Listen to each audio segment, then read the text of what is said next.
Welcome to my channel. ഇന്ന് ഞാൻ RCB versus Gujarat Titans match കാണാൻ പോവുകയാണ്. ഇപ്പോൾ മൊട്ടേരയിലാണ്, നരേന്ദ്രമോദി സ്റ്റേഡിയം. നമുക്ക് എല്ലാവർക്കും അറിയാം, ലോകത്തിലെ ഏറ്റവും വലിയ സ്റ്റേഡിയത്തിലാണ് ഞാൻ പോകുന്നത്. അപ്പോൾ ഞാൻ ഓൺലൈനിൽ ബുക്ക് ചെയ്തു, Paytm ഇൻസൈഡർ വഴി ബുക്ക് ചെയ്തു. ഇനി അവിടെ പോയിട്ട് ഫിസിക്കൽ ടിക്കറ്റ് എടുക്കണം. എല്ലാവർക്കും അറിയാം, RCB GT മത്സരം ഒരു ഹൈ പ്രൊഫൈൽ മാച്ചാണ്. അപ്പോൾ അത് കാണാൻ തന്നെ നിരവധി ആൾക്കാർ വരും. ബട്ട് ടിക്കറ്റ് ഫെയർ കുറച്ച് ഹൈ ആണ്. അപ്പോൾ ഫ്രണ്ട് റോയിലൊക്കെ എക്സ്പെക്ട് ചെയ്യുന്ന ആൾക്കാർ കുറവായിരിക്കും. ഞാൻ ഫ്ലാറ്റിൽ നിന്ന് ഇറങ്ങി, അപ്പോൾ ഒരു ഊബർ ബുക്ക് ചെയ്തിട്ടുണ്ട്. അപ്പോൾ ഊബർ ഞാൻ വെയിറ്റ് ചെയ്തുകൊണ്ടിരിക്കുകയാണ്. സോ ഊബർ വെയിറ്റ് ചെയ്തുകൊണ്ടിരിക്കുകയാണ്. അപ്പോൾ ഭയങ്കര ചൂടാണ് ഇവിടെ 40 ഡിഗ്രി സെൽഷ്യസിൻ്റെ മേലെയാണ്. അപ്പോൾ പുറത്തിറങ്ങാൻ വയ്യ. Hands of two these guys. ഈ വെള്ളത്തും ഒരു ജോലി കറക്റ്റായി ചെയ്യുന്നുണ്ട്. അപ്പോൾ ഗൈസ്, നമ്മുടെ ഊബർ ബൈക്ക് എത്തി. അപ്പോൾ നമ്മൾ ജേണി സ്റ്റാർട്ട് ചെയ്തിരിക്കുന്നു. ഓക്കെ, പോവല്ലേ? ഓക്കെ.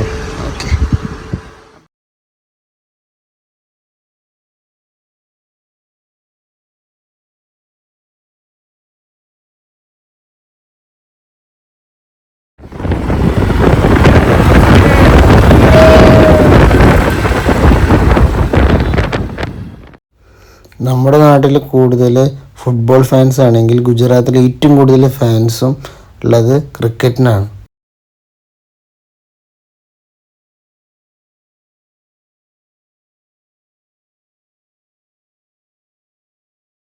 ഇതിൽ ഞാനൊരു RCB ഫാനാണ്, പഞ്ചാബ് ഫാനാണ്. ബട്ട് വിരാട് കോഹ്ലി അദ്ദേഹം ക്രീസിൽ കാണിക്കുന്നത്, സ്റ്റേഡിയത്തിൽ കാണിക്കുന്നത്, അദ്ദേഹത്തിൻ്റെ ആറ്റിറ്റ്യൂഡ്, അതൊക്കെ എനിക്ക് വളരെ ഇഷ്ടമാണ്. അത്രയും ഹൈ പ്രൊഫൈൽ പ്ലെയറാണ്. അതുകൊണ്ട് തന്നെ RCBൻ്റെ സെക്കൻഡ് ബിഗ്ഗസ്റ്റ് ഫാനാണ് ഞാൻ. കളി കാണാൻ പോകുന്നത്. അപ്പോൾ നമ്മൾ മൊട്ടേര മെട്രോ സ്റ്റേഷനെത്തി. ഇവിടുന്ന് കുറച്ച് സർട്ടൻ ഡിസ്റ്റൻസ് പോയി കഴിഞ്ഞാൽ ബൈക്ക്, കാറ് അതൊന്നും ഒരു വെഹിക്കിളും അലൗഡല്ല. പിന്നെ പ്യൂർ വാക്കിംഗ് ആണ്. 1 കിലോമീറ്ററോളം നമ്മൾ വാക്ക് ചെയ്യണം.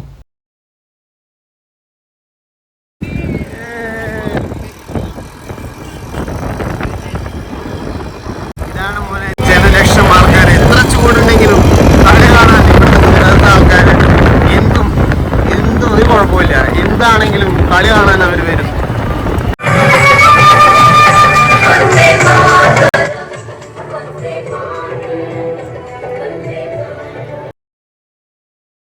അപ്പോൾ ഇവിടുന്ന് മുതൽ ഒരു വെഹിക്കിളും അലൗഡല്ല, പ്യുവർ വാക്കിംഗ് ആണ്. അപ്പോൾ നമ്മൾ നടന്നുകൊണ്ടിരിക്കുകയാണ്. നമ്മുടെ ഇതിന് മേലെ കാണുന്നതാണ് മെട്രോ, അഹമ്മദാബാദ് മെട്രോ. മൊട്ടേര സ്റ്റേഡിയമാണ് ഫസ്റ്റ് സ്റ്റേഷൻ. ഇവിടുന്ന് വരുന്ന നോർത്ത് സൗത്ത് കോറിഡോറിന് വരുന്ന ഫസ്റ്റ് ഇതാണ് മൊട്ടേര സ്റ്റേഡിയം, മൊട്ടേര മെട്രോ. പിന്നെ നമ്മൾ ഇവിടുന്ന് ഇവിടുന്ന് എന്താണ്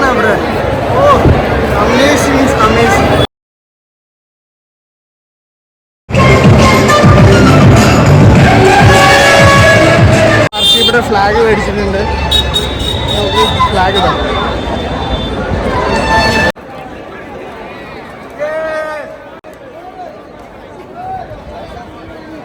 നരേന്ദ്രമോദി സ്റ്റേഡിയം, നരേന്ദ്രമോദി സ്റ്റേഡിയം ഇതിന്റെ ഫസ്റ്റ് എൻക്ലേവ്, അതായത് ഗേറ്റ് 1 ആണിത്. ഇവിടുന്നാണ് സ്റ്റാർട്ടിങ്. ഫ്രണ്ട്സ്, ഇതാണ് ഇതിൻ്റെ ഈ ഒരു സ്റ്റേഡിയത്തിൻ്റെ അടിയിലത്തെ ഒരു അവസ്ഥ. ഇവിടെയാണ് ബോക്സ് ഓഫീസ്, അതായത് ഫിസിക്കൽ ടിക്കറ്റ്, ഓൺലൈൻ ടിക്കറ്റ് ഉള്ളവർക്ക് ഫിസിക്കൽ ടിക്കറ്റ് ഇവിടെ നിന്നാണ് കൊടുക്കുന്നത്. So we have to go and we have to show the QR code and they will give the ticket. ഇതാണ് GTയുടെ home ground. You can see latest players, അതായത് Rashid Khan, Shubman Gill, Kane Williamson, അവരൊക്കെ അവരുടെ ചെറിയ പോസ്റ്റർ പോലത്തെ കാര്യങ്ങൾ ഈ വലിയ ലോകത്തിലെ ഏറ്റവും വലിയ സ്റ്റേഡിയത്തിൽ നമുക്ക് കാണാൻ സാധിക്കുന്നത്. കുറേ മൾട്ടിപ്പിൾ ലൊക്കേഷനിലാണ് നമ്മൾ ഫിസിക്കൽ ടിക്കറ്റ് എടുക്കുക. അപ്പോൾ ഇതൊരു ജെന്യുവൻ ആയിട്ടുള്ളൊരു സ്ഥലമാണ് ബോക്സ് ഓഫീസ്. ഇതിൻ്റെ ഉള്ളിൽ ഇവിടെ നിന്നാണ് കറക്റ്റായിട്ട് Paytm ഇൻസൈഡർ നമുക്ക് QR കോഡ് കാണിച്ചു കഴിഞ്ഞാൽ നമുക്ക് ടിക്കറ്റ് അവൈലബിൾ ആക്കാം. പുറത്ത് ഈ ബ്ലാക്കിനൊക്കെ കൊടുക്കുന്നുണ്ട്, അതൊക്കെ നമ്മൾ ശ്രദ്ധിക്കണം, അതൊന്നും അതിൽ നിന്ന് വീഴരുത്.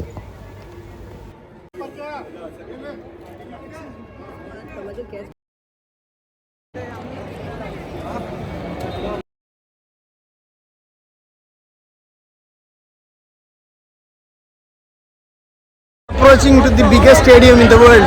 എന്ത് രസമാണ് കാണാറിയോ. ഫുള്ള് അവർ കറക്റ്റ് അടിപൊളി ഡെക്കറേറ്റ് ചെയ്ത്, അതായത് ഇനി വരാൻ പോണ മാച്ച് ചെന്നൈയിലിട്ട് അത് ഇതിനെക്കാട്ടും അടിപൊളിയാവുമെന്നാണ് ഞാൻ വിശ്വസിക്കുന്നത്. ഇവിടെ നിരവധി പോലീസ് ഓഫീസേഴ്സും ഇത് മാനേജ് ചെയ്യാൻ വേണ്ടിയിട്ട് കുറച്ച് സ്റ്റാഫ്സും ഒക്കെ ഉണ്ട്.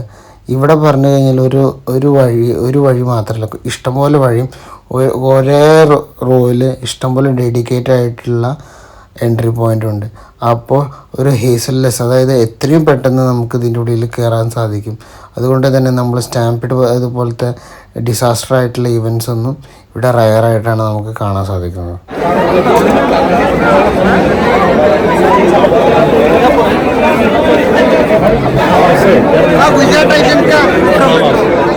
ലെവൽ ഓഫ് സെക്യൂരിറ്റി ആണ്. ഫസ്റ്റ് ലെവലിൽ നമ്മൾ എന്തെങ്കിലും ഇതിൽ പറഞ്ഞ പോലെ പ്രൊഹിബിറ്റഡ് ആയിട്ടുള്ള കാര്യങ്ങൾ കൊണ്ടുവന്നുണ്ടോ എന്ന് ചെക്ക് ചെയ്യും. സെക്കൻഡ് ലെവലിൽ നമ്മൾ ടിക്കറ്റാണ് ചെക്ക് ചെയ്യുന്നത്.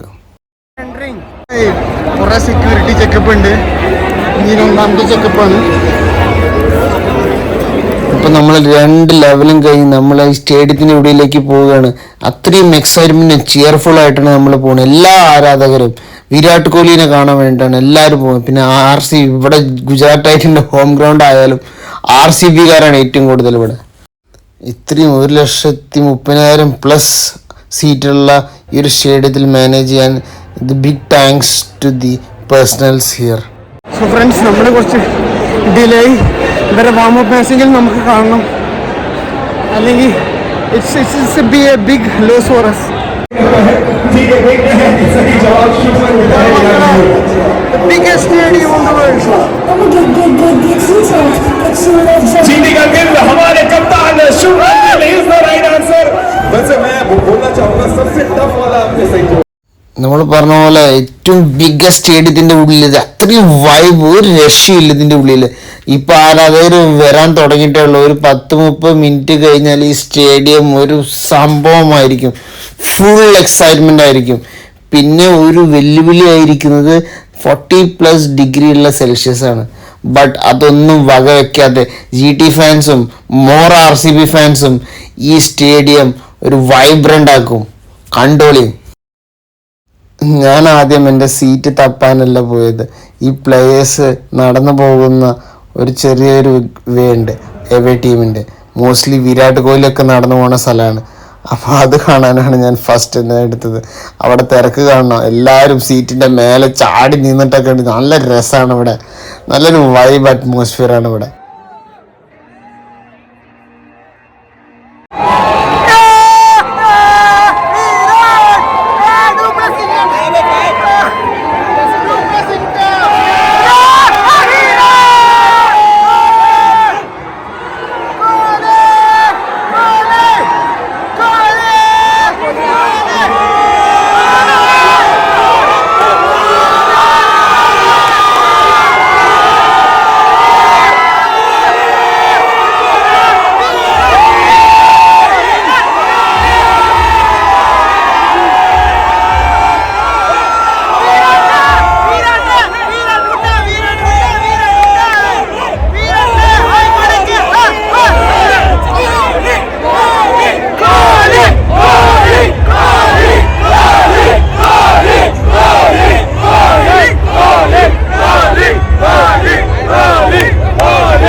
Virat Kohli just 10 metre 20 metre അതിൻ്റെ അടുത്തായിട്ട് അദ്ദേഹത്തെ കണ്ടു. ജീവിതത്തിൽ ഒരു വൺ ഓഫ് ദ ഡ്രീമാണ് അദ്ദേഹത്തെ കാണാൻ. അത്രയും, അതായത് അദ്ദേഹം ഫീൽഡിൽ കാണിക്കുന്ന ഓരോ ആക്ഷൻസും ആരാധകർക്ക് ഭയങ്കര ഇഷ്ടമാണ്. അപ്പോൾ എനിക്ക് വളരെ സന്തോഷമുള്ള മൂമെൻ്റാണ് അദ്ദേഹത്തെ കണ്ടത്. 270 മില്യൺ ഫോളോവേഴ്സ്, അതിൻ്റെ മേലെ ഫോളോവേഴ്സ് ഉള്ള അദ്ദേഹത്തെ കാണാൻ പറ്റുക പറഞ്ഞാൽ it's A biggest dream of my life. അത് ഇന്ന് സാധിച്ചു. അദ്ദേഹം കാട്ടുന്ന അഗ്രസീവ്നെസ് ഓൾവേസ്. ഞാൻ RCB ഡൈഹാർഡ് ഫാനൊന്നുമല്ല, ബട്ട് അദ്ദേഹത്തിൻ്റെ ഒരു ആറ്റിറ്റ്യൂഡും അദ്ദേഹത്തിൻ്റെ ഒരു എനർജറ്റിക്കും എപ്പോഴും ഒരു ഇൻസ്പിറേഷനാണ്.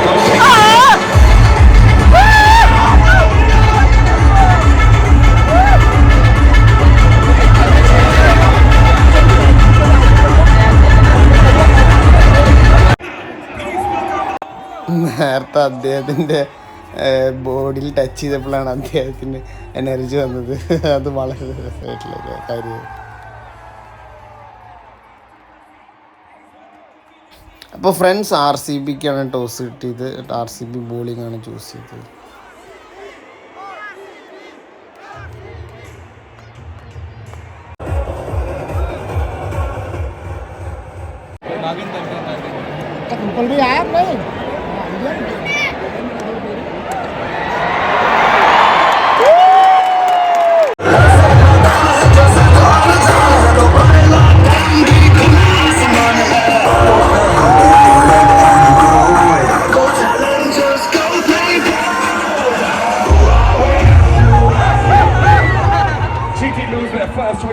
ഇടയ്ക്ക് തോന്നി എനിക്ക് കൂടുതൽ എന്താ പറയുക, ഓവർ എക്സൈറ്റഡ് ആയിട്ട് എന്താ ചെയ്യേണ്ട അറിയാതെ വന്നു. എന്നാലും ഞാൻ ഫാൻസിൻ്റെ കൂടെ എൻജോയ് ചെയ്യാണ്. ഈ IT ലൈഫ് എന്നൊരു സ്ട്രെസ് ഫ്രീ ആണ് ഞാൻ അവിടെ കാണിക്കുന്നത്.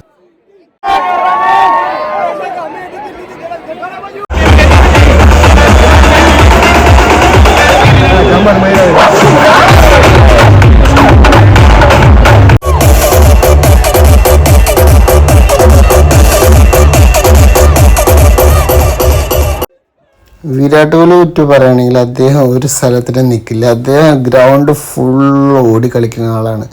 അദ്ദേഹം കാണാൻ നല്ല രസമാണ്. അദ്ദേഹത്തിൻ്റെ ഓരോ ചലനവും അദ്ദേഹത്തിനെ വാച്ച് ചെയ്യുന്ന ആൾക്കാരാണ് ഈ സ്റ്റേഡിയത്തിലെല്ലാതും. ഓക്കെ, GTക്ക് ഫാൻസ് ഉണ്ട്, ബട്ട് ഇദ്ദേഹം ഓരോ കോർണറിലേക്ക് പോകുമ്പോൾ അവിടെ ഒരു ആളിക്കത്തലാണ്. പിന്നെ വേറൊരു ഇൻസിഡൻ്റാണ് സിറാജിൻ്റെ ബോളിങ്ങിൻ്റെ. അമ്മോ, എന്ത് സ്പീഡാണ്! നമ്മൾ ശരിക്കും റീൽ കാണുമ്പോൾ നമ്മൾ ബോൾ വിത്തിൻ സെക്കൻഡ്സ് പോണ പോലെ, അത്രയും ബൗൺസർ ആയാലും അദ്ദേഹത്തിൻ്റെ ബോളിങ് വേൾഡ് ക്ലാസ് ബോളിംഗ് ആണ് പറയാം.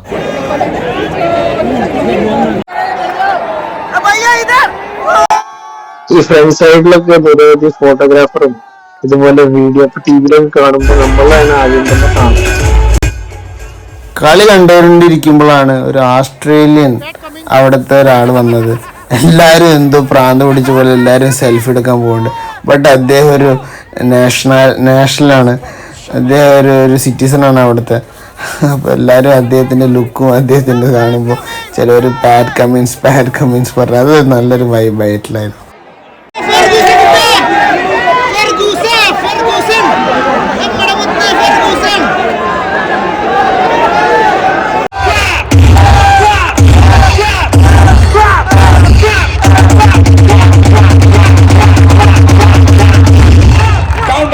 तैयार हो जाओ, हर एक पे करेंगे क्लैप. Get ready, 10, 9, 8, 7, 5, 4, 3, 2,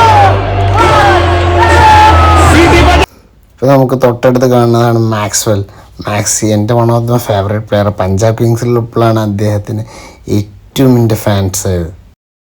ഇവിടെ 4 അടിച്ചാലും 6 അടിച്ചാലും വിക്കറ്റ് പോയാലും ഒരു ചെറിയൊരു വെടിക്കെട്ട് പോലത്തെ സെറ്റപ്പ് ഉണ്ട് ഓപ്പോസിറ്റ് സൈഡായിട്ട് നമുക്ക് കാണാൻ സാധിക്കും.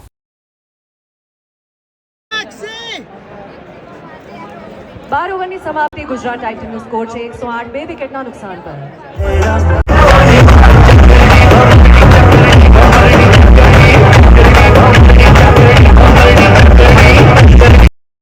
ഡൂപ്ലസി ക്യാപ്റ്റൻ ആയാലും വിരാട് കോഹ്ലി പറഞ്ഞതാണ് ടീം അനുസരിക്കണതെന്ന് നമുക്ക് ക്ലിയർ ആയിട്ട് നമ്മൾ കാണാം. അദ്ദേഹമാണ് ഒന്നും കൂടി ഗൈഡ് ചെയ്യണത്. ഡൂപ്ലസി അദ്ദേഹം പറയുന്നത് കേൾക്കുന്നു, അത് മാത്രമേ ഉള്ളൂ.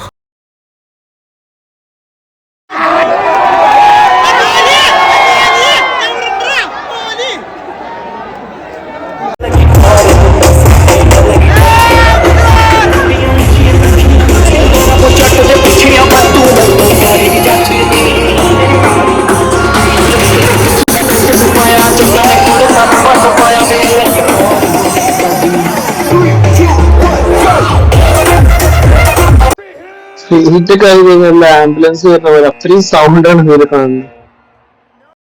പിന്നെ ഒരു ഇൻസിഡൻ്റ് പറഞ്ഞാൽ ഇവിടെ ഓരോരോ ഭയങ്കര എക്സ്പെൻസ് ആണ് ഇവിടെ ഓരോ ഫുഡ് ഐറ്റംസിനും. ചിലവർ അപ്പോൾ ഇവിടെ ഒരു ഫിക്സഡ് റേറ്റ് ഉണ്ടാവും ഇങ്ങനെ വിൽക്കണം പറഞ്ഞിട്ട്. ഇപ്പോൾ ഒരു പെപ്സിക്ക് ഒരു ശരിക്കും ഇതിൻ്റെ റേറ്റ് 60, ബട്ട് ഇവിടുത്തെ ആൾക്കാർ ഇങ്ങനെ വിൽക്കുന്ന ആൾക്കാർ 100-120 വിൽക്കുകയാണ്. അപ്പോൾ എന്തായാലും എക്സ്പെൻസീവ് അറിയാം, ബട്ട് ഇങ്ങനെ കള്ളത്തരം കാണിക്കുക. അപ്പോൾ ഒന്ന് ചോദ്യം ചെയ്തതാണ് ഇവിടെ ഞാൻ കാണിക്കുന്നത്.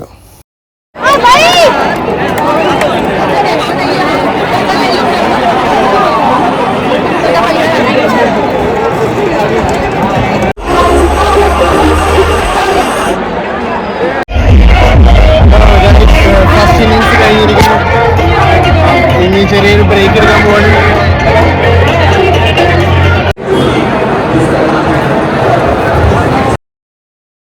നമുക്ക് കാണാൻ സാധിക്കും ഇതുപോലെ ചെറിയ ചെറിയ സ്റ്റാള് പോലത്തെ ഷോപ്പുകൾ ഈ സ്റ്റേഡിയത്തിൻ്റെ ചുറ്റോറം ഇട്ടിട്ടുണ്ട്. ഒടുക്കത്തെ റേറ്റാണ്. സാൻഡ്വിച്ച് അതുപോലെ തന്നെ ഇപ്പോൾ ഒരു വാട്ടർ ബോട്ടിൽ തന്നെ 60-100 രൂപ ഉണ്ട്. അത് കാരണം ഞാനൊന്നും മേടിച്ചിട്ടില്ല. കാരണം എൻ്റെ കയ്യിലത്തെ സാലറി ഒക്കെ കഴിഞ്ഞിരിക്കുന്നു. 1-ാം തീയതിയൊക്കെയാണ് ക്രെഡിറ്റ് ആവുക. കാരണം ഞാൻ വലിയ പർച്ചേസൊന്നും നടത്തിയിട്ടില്ല. ഇനി നമ്മളിതിൻ്റെ അപ്പറും ലോവറാണുള്ളത്. അപ്പർ സീറ്റ് എങ്ങനെയുണ്ടെന്ന് നോക്കി നോക്കാം. അത് എല്ലാവർക്കും ഈ ലോവറിലുള്ളവർക്ക് സുഖമായിട്ട് കയറാൻ പറ്റുന്നതാണ്. പക്ഷെ നമ്മൾ കയറുന്നു. കിങ് കോഹ്ലി അദ്ദേഹത്തിൻ്റെ ഇന്നിങ്സ് സ്റ്റാർട്ട് ചെയ്തിരിക്കുന്നു. അപ്പറിൽ കാണുമ്പോൾ നല്ലൊരു വൈബാണ്, ബട്ട് പ്ലേയേഴ്സൊക്കെ ചെറിയൊരു ഉറുമ്പ് പോലെയാണ് കാണുക. ബട്ട് എന്തായാലും നല്ലൊരു രസമാണ്. മേലത്തെ വ്യൂ നല്ല വിശാലമായിട്ട് കാണാം. ഒരു സ്റ്റേഡിയത്തിൻ്റെ 360 വ്യൂ കാണാം. പക്ഷെ അടിയിൽ നിന്ന് കഴിഞ്ഞാൽ നമുക്ക് നല്ല പ്ലേയേഴ്സിൻ്റെ സൂം കാണാം. അടിയിൽ നല്ല എക്സ്പെൻസാണ്. അപ്പർ ഒരു 500-1000 റുപ്പീസേ ഉള്ളൂ. അപ്പോൾ ഇതാണ് വിരാട്ടിൻ്റെ ബാറ്റിംഗ് കാണുന്നു. വിരാട് കോഹ്ലി വാവ് 6. വിരാട് കോഹ്ലി ഹിറ്റ് 6. അദ്ദേഹത്തിന്റെ ബാറ്റിൽ നിന്ന് 6 പിറന്നിരിക്കുന്നു.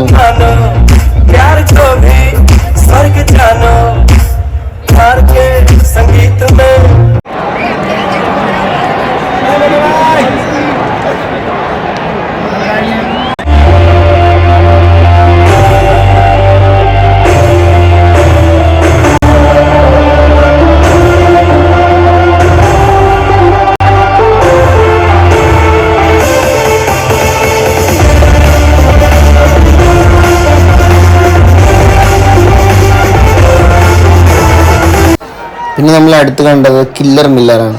ഡേവിഡ് മില്ലറിനെ നമ്മൾ കണ്ടത്. അദ്ദേഹം എൻ്റെ ഒരു 1 ഓഫ് ദി ഫേവറേറ്റ് പ്ലെയർ ആണ്.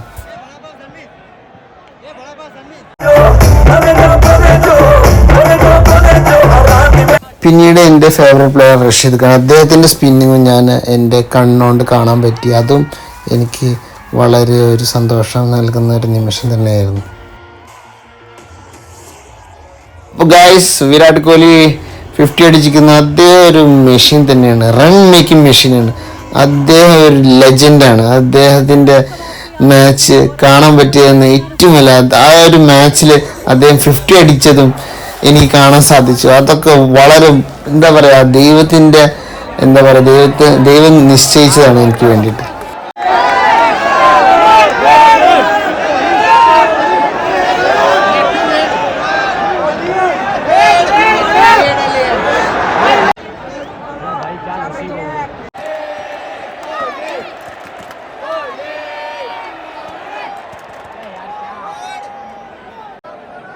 അപ്പോൾ ഈ ടി വിയിലൊക്കെ കാണിക്കാൻ വേണ്ടിയിട്ടുള്ള ഒരു സെറ്റപ്പാണ് ഇയാൾ എടുക്കുന്നത്. അപ്പോൾ ഇത് പെട്ടാൽ മതിയായിരുന്നു. അയാൾ എടുത്തിട്ടുണ്ട്. ചെറുതായിട്ട് വിരാട് കോഹ്ലി ഇവിടേക്ക് ഒരു 6 അടിച്ചിട്ടുണ്ട് ഈ ഭാഗത്ത്. പിന്നെ പെട്ടോ പെട്ടില്ല ഞാൻ ഫ്രണ്ട്സിനോടൊക്കെ ചോദിച്ചു. ഫ്രണ്ട്സ് പറഞ്ഞു ചിലവർ കണ്ടു ചിലവർ കണ്ടില്ല പറഞ്ഞു.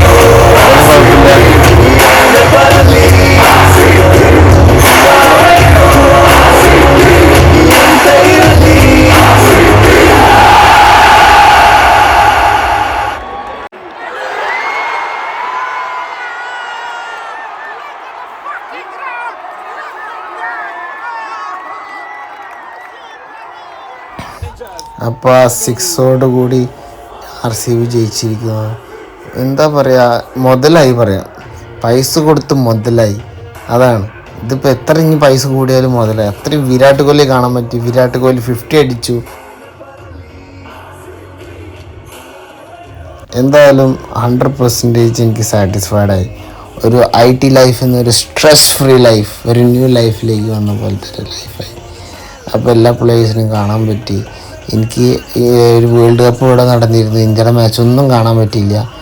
അപ്പോൾ ഇന്ത്യൻ പ്ലേയേഴ്സിനെ കാണാൻ പറ്റില്ല. അപ്പോൾ ഇവിടുന്ന് ഒരു എന്താ പറയുക, ഒരു 5% എങ്കിലും ഇന്ത്യൻ പ്ലേയേഴ്സിനെ കാണാൻ പറ്റി. ഒക്കെ normal players, but Virat Kohli is A legend. Take on the Chennai Super Kings on that day, 10th May 2024, Friday. ഞാൻ എവേ ടീമിൻ്റെ ആ ഒരു ഭാഗത്താണ് ബുക്ക് ചെയ്തത്. അതിൻ്റെ പർപ്പസ് പറഞ്ഞാൽ ഇവരൊക്കെ കാണാൻ വേണ്ടി തന്നെയാണ്. അപ്പോൾ കളി കഴിഞ്ഞ് ഒരു മണിക്കൂർ കഴിഞ്ഞിട്ട് ആൾക്കാർ പോകണില്ല. കാരണം അവരവിടെ വർത്താനൊക്കെ പറഞ്ഞിരിക്കുകയാണ് പ്ലേയേഴ്സ്. അവർ ഓരോന്നായിട്ട് വരും. അപ്പോൾ ആരെ കാണുന്നു വെച്ചാൽ വിരാട് കോഹ്ലി തന്നെയാണ്. വിരാട് കോഹ്ലി അങ്ങോട്ട് പോവുക ഇങ്ങോട്ട് പോവുക, അപ്പോൾ ആൾക്കാർ പോയി കയറി വരും. അപ്പോൾ സെക്യൂരിറ്റിയൊക്കെ ഓടിക്കും. അങ്ങനെയൊക്കെ നല്ലൊരു എന്താ പറയുക, ഒരു സംഭവം തന്നെയാണല്ലോ. അതാ Virat Kohli the legendary batsman, അതാ കാണാൻ പറ്റി. അതാ ജസ്റ്റ് എന്താ പറയുക 2-3 മീറ്റർ അടുത്ത് വെച്ചിട്ട് സ്വന്തം കണ്ണുകൊണ്ട് കാണാൻ സാധിച്ചു അദ്ദേഹത്തെ.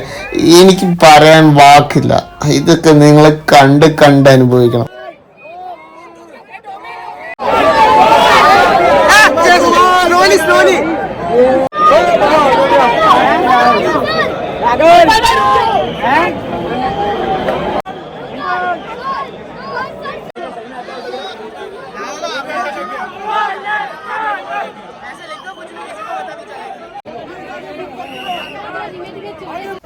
കുറെ കഴിഞ്ഞപ്പോൾ പോലീസുകാർക്ക് സെക്യൂരിറ്റിക്ക് പ്രാന്തമായി. അവരൊക്കെ ആൾക്കാരെ അടിച്ചോടിക്കാൻ തുടങ്ങി.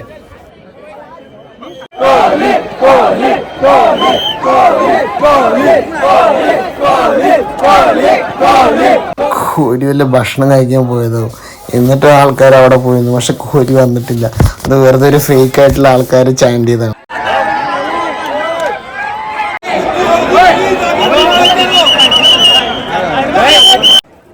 അപ്പോൾ എല്ലാം കഴിഞ്ഞപ്പോൾ നമ്മൾ വീട്ടിൽ പോയി നിൽക്കുകയാണ്. എന്നിട്ട് രാത്രിയൊക്കെ നല്ല രസമാണ്. സ്റ്റേഡിയം ഡെക്കറേറ്റ് ചെയ്തത്, ലൈറ്റിങ്ങും ഒക്കെ രസമുണ്ട്.